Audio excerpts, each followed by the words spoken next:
Today we have a panel full of experts in rangeland, and we're going to talk about the Society for Rangeland Management's certification process. I've got Tip Hudson with Washington State, Brenda Yonkin with the owner of Y2 Consulting, Matt Stoltenberg, a rangeland consultant out of Nebraska, and Catherine Hale, a rangeland monitoring specialist with Simplot out of Idaho. Tip, let's start with you. Can you give us a little background on Society for Range Management's certification process? You bet. I think part of the big picture is that the rangeland management profession was somewhat young through the 70s and 80s, and but was increasingly in the public eye. And as most people are aware, we had a whole raft of national environmental legislation that passed in the early 1970s that was done in response to real problems like rivers catching on fire due to industrial pollutants. But the rangeland science made some pretty significant advancements through those couple of decades, and there was a need for a credentialing system to identify individuals who had the fundamentals down, that had mastered enough of rangeland management principles to be competent making decisions in the real world of both public land management and private land. So in around 92, 93, what was then called the SRM's Professional Affairs Committee began to investigate this idea of a national certification, kind of in response to the California section's Certified Rangeland Manager program. And that program came about in response to a similar certification and need in the world of forestry.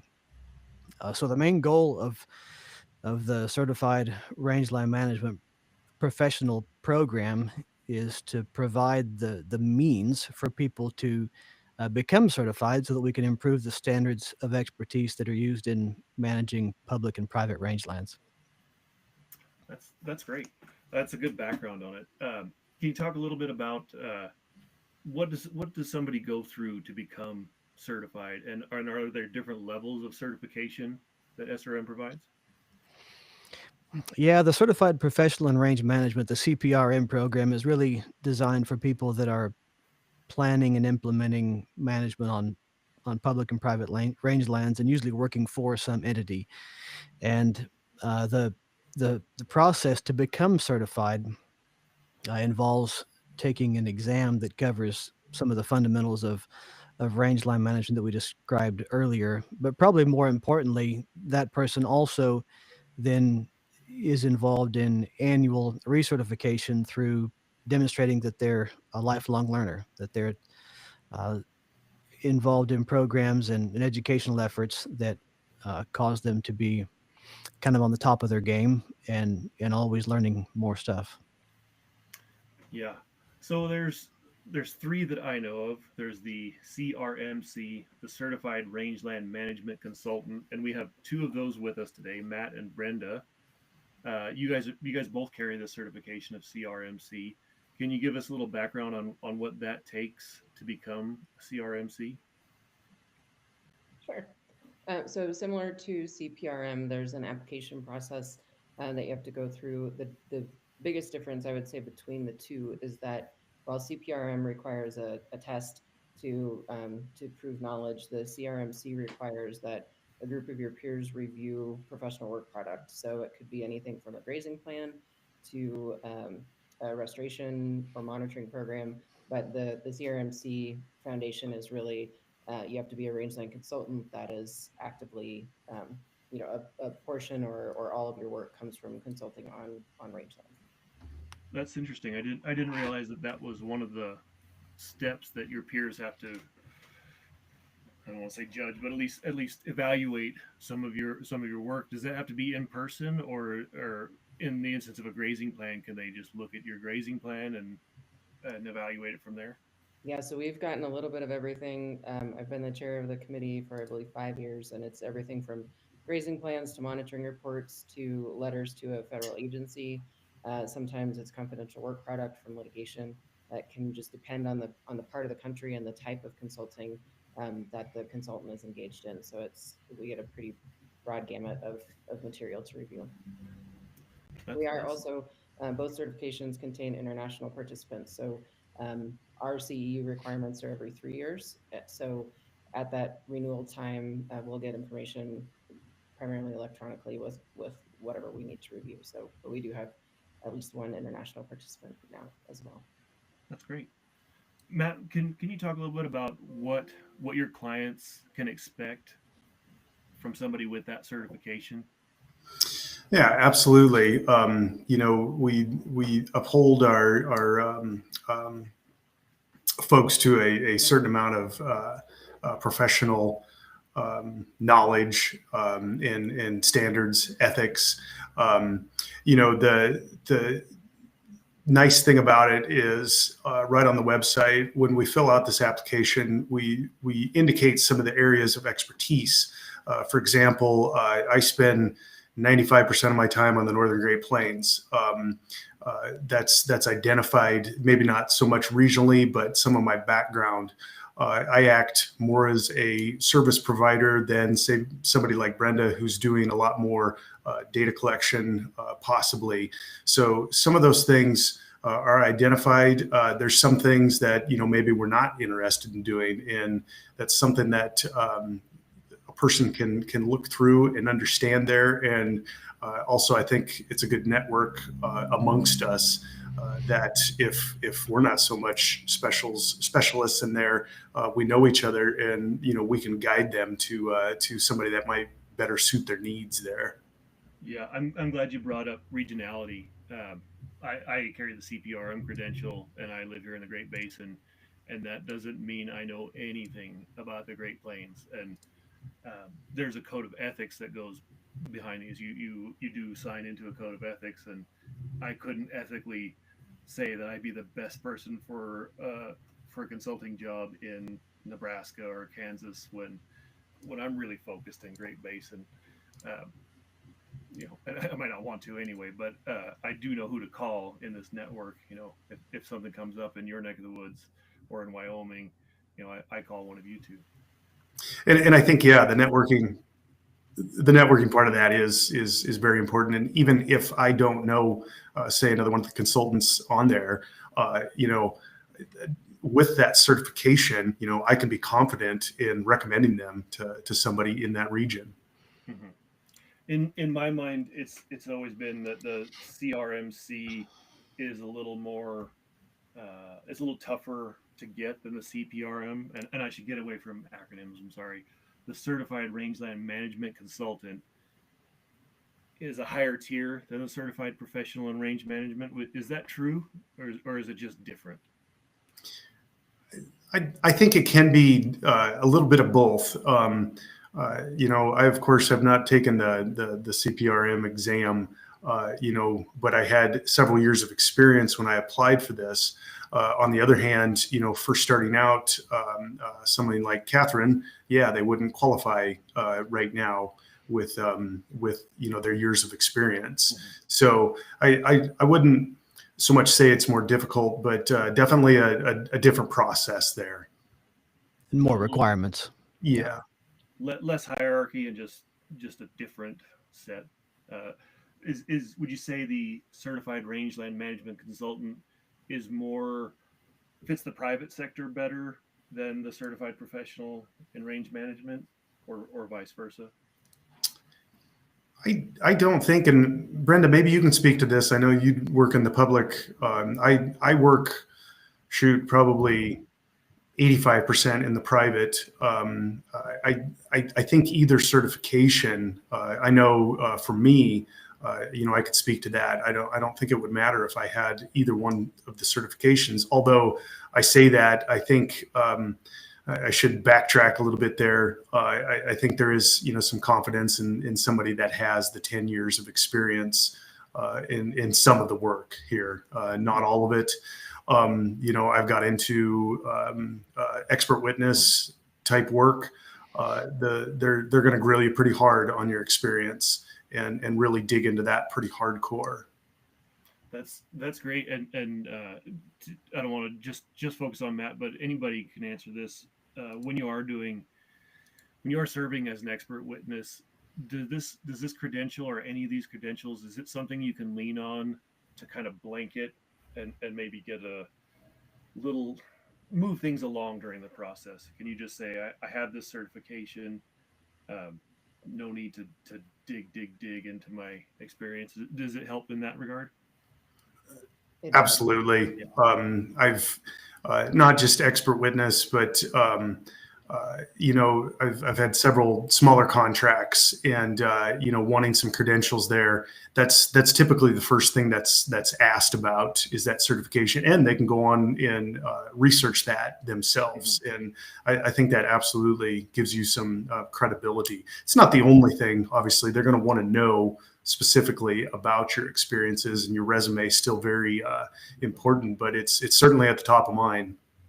But there's an initial amount of trust built Yes. when you say, Brenda, have you found that to be the case? That Yeah, absolutely. I know you do a lot of this kind of stuff.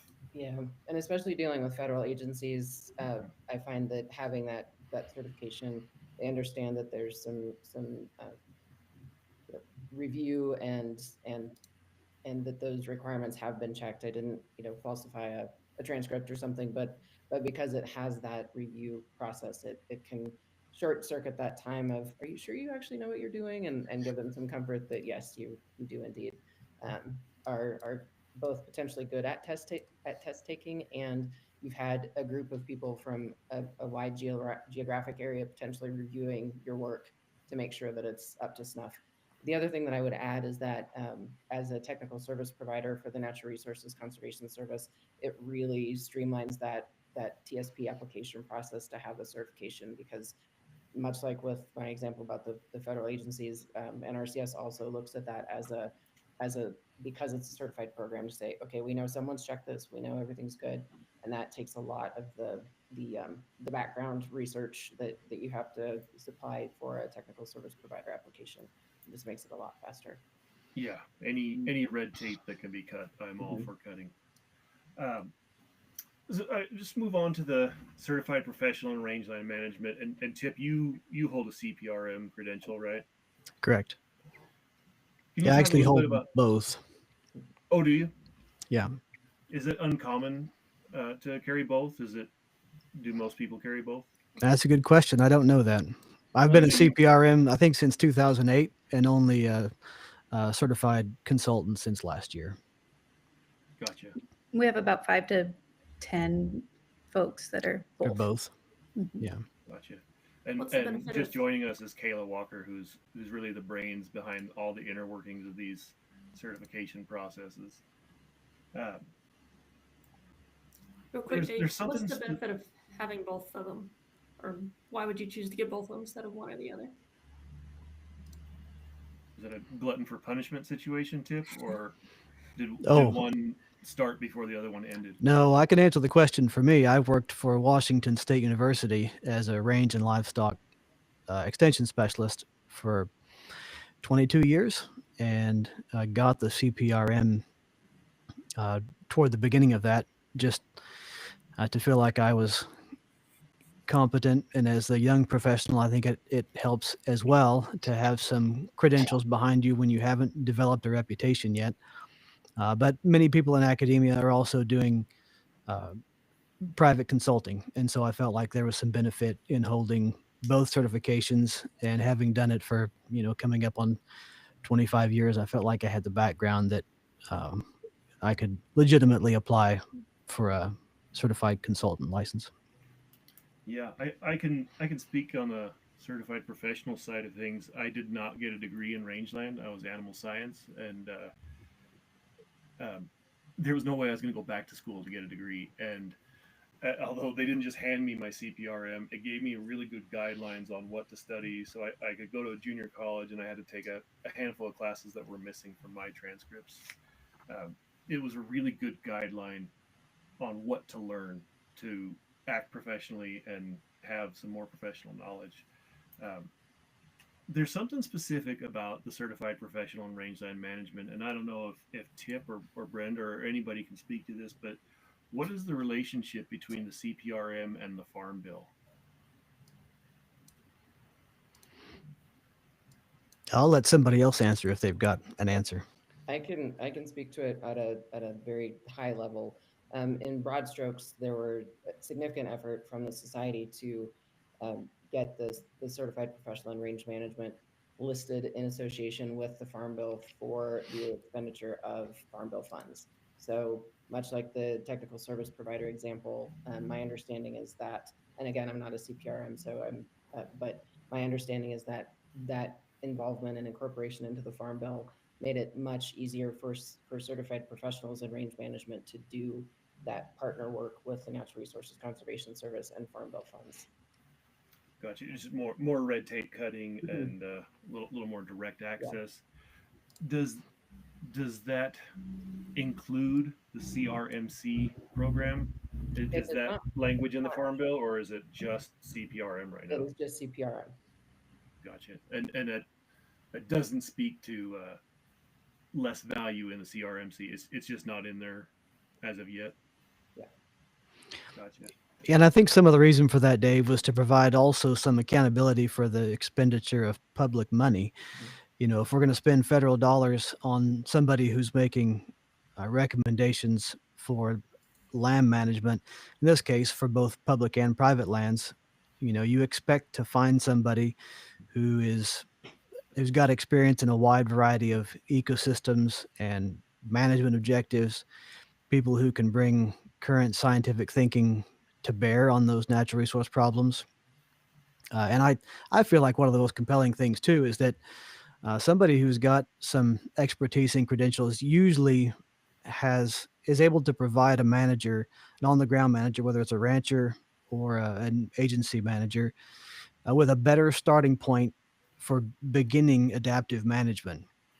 You know, if I recently watched the movie Ford versus Ferrari, but if Carroll Shelby, when he was designing a race car for Ford Motor Company, started with a Model T instead of a working race car, it takes a little longer to get to a race car that could beat Ferrari. And range management is a little bit different. Analogies always break down somewhere, but the point is starting with a really good plan that's based on the best advice you can find, and then improving from there is a much better starting point.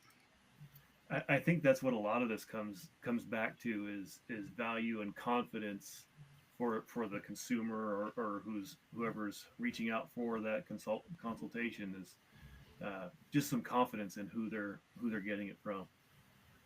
I really applaud SRM for putting this together.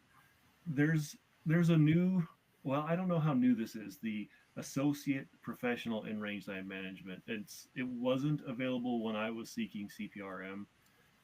Catherine Hale, you hold this credential, don't you? Can you talk a little bit about the APRM side of things? Yeah, so it is relatively new. I believe in the last few years it's kind of really come about, and they're just starting to kind of get more word about as far as the process and how it can be helpful. So it's the a stepping stone towards getting a full CPRM. It's for young professionals who are early on in their career. They have less than 5 years of experience, but they still hold most, if not all, the other credentials needed for CPRM. It's adds a lot of credibility, like Tip mentioned earlier, to have CPRM or APRM behind your name as a young professional to get more credibility and just kind of weight behind your name when you're just starting out. Not many people know you or know your skills or background. It's a little extra resume piece to add onto there. But yeah, it's a very similar process. The only main difference is you have to have 2 letters of recommendation instead of 3. And then, yeah, just lacking that experience, but everything else is very similar. So CPR or CRMC is 10 years of experience. Is that Yes. correct? And the associate level is how many years of experience? The associate is 0 to 5, or I guess more than Oh, that, okay. yes. But So yeah, you could go for this right out of college, or maybe yes. even in college. If that's Mhm. great. Have you found that it has helped in your career, or do you have um, your peers? Do you find that it's helping them get jobs, get a little better jobs, or I think uh, it will. Like I said, it's fairly new, and I was talking in our meeting last week that I believe there's only 3 current APRM, so it's a relatively small number. oh, okay. So still trying to get more people to get that certification and get the word out about how it can be useful. But especially in the private sectors where I've heard it's very useful when you're not hired on by an agency, you're doing your own thing or working for a smaller company, can add a lot more weight and credibility to what you're doing. Yeah, that's what I was told when I was going for my CPRM. That it may help, it may not help, but all things being equal, if you have that behind your name, you're one step ahead of the other person who's in competition for that job or that consultation. But yeah, it is a good one to try to go for right out of college because all that memory that's is fresh on your mind to take the test and just know which classes you've already taken or maybe need to take if you're still in school. Are the tests at different levels? Is it the same test, only shorter, or is it a different test for each of those levels? No, it's the same test for CPRM and APRM. Is it real? Okay. Mm. I took that test. It's not an easy test. So where the consumer who's looking for a certified professional, where do they find this list? Where would they find somebody in their area who would be uh, who you could count on to have these credentials? Is that list stored somewhere? Yeah, there's a list of both the CPRMs and the certified consultants listed by state at the Society for Range Management website, rangelands.org. And is there? I know earlier we talked about regionality. Is there any reason a CPRM from one state couldn't work in another state as long as they're confident in that experience? Yeah, no reason at all. Same with the consultants. It's really left to your professional discretion as to where Yeah, your expertise really lies.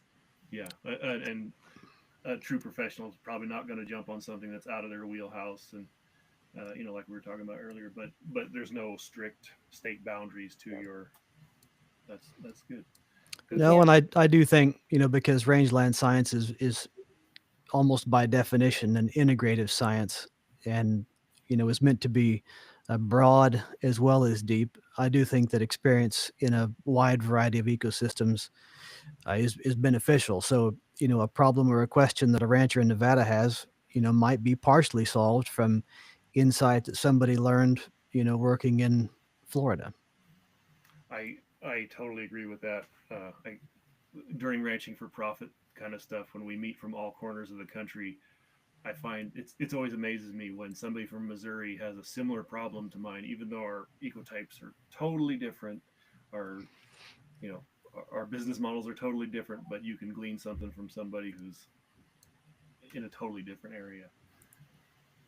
On the flip side, if somebody's thinking about becoming certified, where do they go, and what can they expect? So they can go to, as Tip mentioned, they can go to rangelands.org. The application materials and the handbooks for both certifications are included on, we each have an individual section on the website. So it walks you through the process of application. You pay, there's a fee for either application. And then you need to gather your references and everything goes into Kayla. Kayla does her magic and gets it back to the community, the committees, for CRMC, the committee reviews and responds with a review back to Kayla, who then goes back to the applicant. Um, CPRM is similar until you get to the work materials submittal, and then that's essentially where that test comes in instead. But I believe that at its base, the applications are pretty similar, with the exception of work product versus testing. And we've got a variety of ways to offer the test now as well. It used to be that you just had to do it on site, and we've got some better options than that now. Yeah, that's a really good point. I know when I first started digging into this, you could only take the test at the annual meeting, and the annual meeting's a lot of fun, and it's hard to go lock yourself in a room for 3 hours taking a test while everybody else is enjoying the conference. No pressure. And it's a lot of pressure. Yeah, and then all of the professionals, all of your peers are there to see whether you passed or not. It can be pretty daunting, but correct me if I'm wrong. You can get the test proctored in your own state. That's correct. A lengthy process? How does that work? You just have to find somebody who's in your state who can proctor it. Correct. Yeah, it's best to just work one-on-one with, representative of the committee, and we can find someone to get that done. And speaking of committees, each of these stages of certification has its own committee. Tip, are you the incoming chair for CPRM? Correct. And Brenda, are you the current or outgoing chair? I'm current chair for CRMC. Oh, congratulations. Thanks. And does associate have its own committee as well, Catherine? No, it's included with the CPRM. Okay, so that would be under your committee, Tip. Correct. Great. Great. Any final thoughts? Has this been a worthwhile process for you to get these certifications? I absolutely. I'll just tell a real brief story. One of the motivating factors for me, it was something I was looking at. I was qualified when NRCS's conservation stewardship program came out initially to do some of that range work. You had to have a certification, and that motivated me to get it. I got a couple years down the road, and I was actually contacted by a Food Alliance is the name of the organization. They're a third-party verifier for several different food certification programs, and they got my name off of the list. They wanted somebody in the region who had a range background, and it's something. I serve as an auditor for Audubon's conservation ranching program. So just a little plug there. There's people looking at this, and so there's definite value has been for my business certainly in expanding my clientele there. Yeah, there's certainly a financial incentive to do it. There's also just a sense of I can speak from just that sense of accomplishment. I felt a little inadequate not having a rangeland degree and going through this process, really studying the broader aspects of range when I was for a while really only cared about the cattle side of it. There was a definite sense of accomplishment in passing this and in carrying that credential. Any final thoughts from the panel? I would just make a final plug for the continuing education portion of both of these. Both certifications require ongoing education, and it used to be that you had to attend, a particular program, but there's, I think, a growing number of continuing education credit offerings. And I'll make a shameless plug for the Art of Range podcast. For those that are needing a couple credits to maintain their certification, you can get those credits by listening to the podcast. Yeah, I have definitely gotten some of my CEUs from your podcast, Tip. Thanks for making sure that happens, and it's a little easier for us to get our credits. Speaking of shameless promotions, you can also get some CEUs from attending Ranching for Profit. Kayla, any other thoughts on the CEU process? No, I guess I would just say that there are a lot of events that qualify for CEUs. Our CPRM committee is in charge of reviewing CEU requests. So if you're a CPRM and you don't maybe attend the annual meeting or SRM events all year, we hope you do. But if you don't make it and you have events that you think could qualify, send them to our committee. They review, this past year, they reviewed, I think, about 110 events and approved them for some level of CEUs. So I guess I would just say that don't be intimidated by that CEU piece, because chances are you're attending some conference or some meeting that would help you continue there. Yeah, capturing those CEUs has really not been an issue, at least for the last few years, and it's been enjoyable to get them too. So. Mm-hmm. Do With the same that, events count for CEUs for CRMC and CPRM? Yes. The CPRM has a more formal process for CEU documentation, I believe, but we're generally, as long as the SRM Certification Committee approves it, then it counts.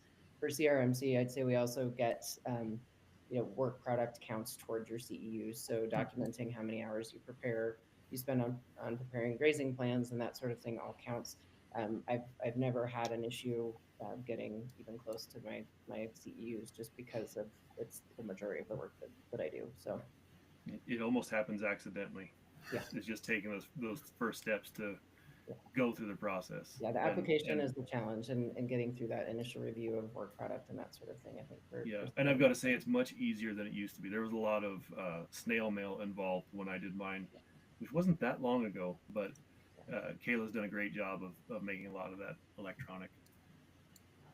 And Dave, I would just add on certification in general. I think compared to some of our other, technical societies like Society for the Wildlife Society, those sorts of organizations, Society for Range Management is incredibly small. So with a very small membership, I think still having these professional certifications sort of levels that playing field a little bit as far as knowing that you're getting an accomplished professional who has these certifications behind our name. It sort of levels that field a bit for a field that really covers wildlife and habitat and ecology and biology. I mean, we're kind of all of the other technical societies wrapped into one in some way.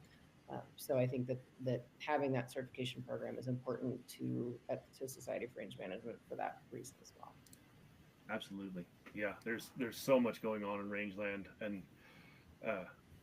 to know a little bit of all of it can be pretty tough. And I'm glad that this process is here to recognize those who have put forth the effort.